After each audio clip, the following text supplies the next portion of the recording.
All right. The last part of this AI element treatment here is the little cross flags that look like that right there. So, and then we'll do a work command, but we'll get all to that. So, if you scroll up on your notes, you see that it's pretty self-intuitive about making the flag. Literally, it looks like rectangles and then little rectangles inside of it.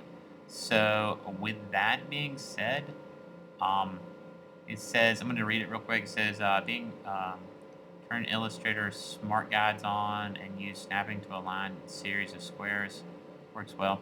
Okay, I'm going to do this kind of quick so you can see it and do it. It's pretty intuitive. Click on your rectangle tool. Um, okay, you're just going to click and drag out a rectangle. Press the little double-headed arrow there. Okay, and now what we need to do is make another little rectangle to signify the staff. That one we're going to hit like that, holding down Command, selecting over both of them with my white arrow tool. Click and let's move those down here. Let's select both of those actually. Grab your black arrow tool, select both of those, move them down here. Okay. What we're going to do is now make this little checkered flag thing. Just make sure it says, so you're going to go Window, Smart Guides. We want to make sure objects. Anyway, let's just do this by freehand. Click and drag over. Hold down. There's one black box. Let's just do Command C, Command V. There's another one. I can be careful not to see as I click on the inside of that and move it. That's a problem. So I might zoom in a little so that doesn't happen. And click and click and drag those in just a hair. Find a size that works for you. I'm going to hold down Option. You can click and drag off.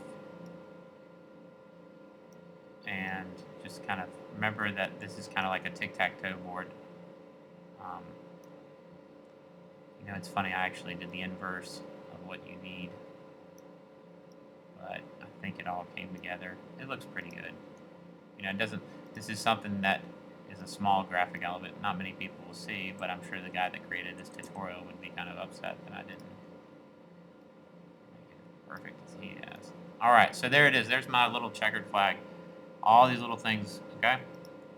I'm going to now hold down Command with any tool selected. If you hold down Command, you can select, that's the black arrow tool. Hit Command G, that groups it all. I'm going to hold down Command. While I'm holding down Command, I can also rotate it slightly. While I have Command held down, I can click and rotate. I'm going to Control click on this. I'm going to say reflect, or transform, reflect, and I'm going to say copy. And there it is. And then I just hold down Command and move it over there. And there are my two flags. His are a little bit more of an angle. That's fine. I can arch this up a little more here and arch this one up a little bit more there. That Command, always holding down Command, is having that right by your left thumb is always clutch. I always do that with mine. Anyway, I'm going to click over these two elements right here, hit Command G to group those, and then I'm going to zoom out, okay? And I'm going to make these a little bit smaller. And so there it is. Then I got to click and move that right to where I want it. And perhaps what I would do here is just do a little bit of font treatments. Like maybe make this a little bit smaller. And maybe move it over a hair. But that's me. Okay? That is pretty much the end of the second part. We have it the way we like it. I'm gonna. I don't know if y'all saw that. I'm just gonna position that over here, right there. Okay.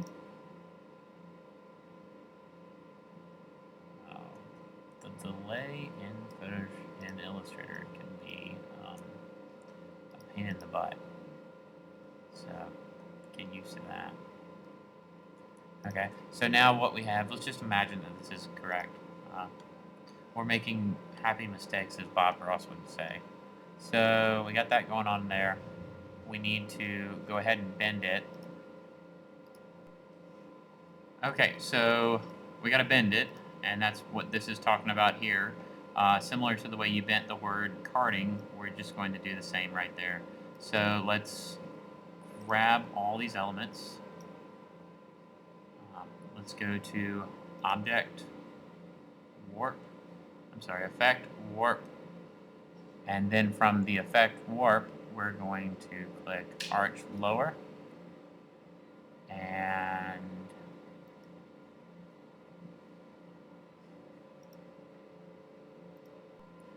so with these objects like this, I'm going to grab my black arrow tool, select over all of them, then go to Object, Envelope Distort, Make with Warp.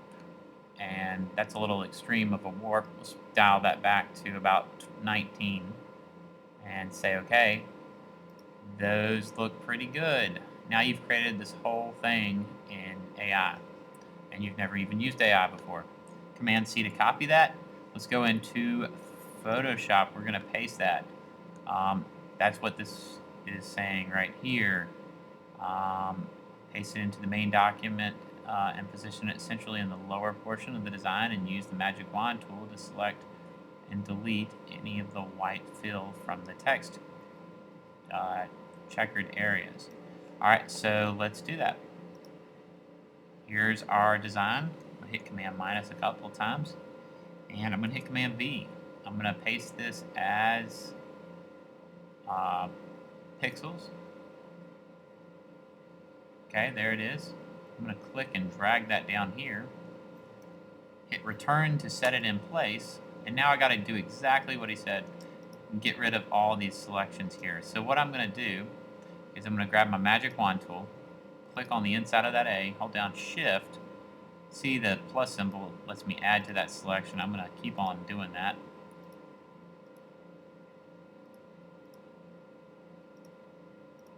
And I'm going to hit delete. Bam. Command D. And there it is. Short of an amazing miracle, we did that. I'm going to position this right here. Look at the end of the poster. It looks like they used the brush once again at the bottom. Let's see if he cleans it up. Oh, yes. All right, so there's another step. This time we're going to use a elliptical tool.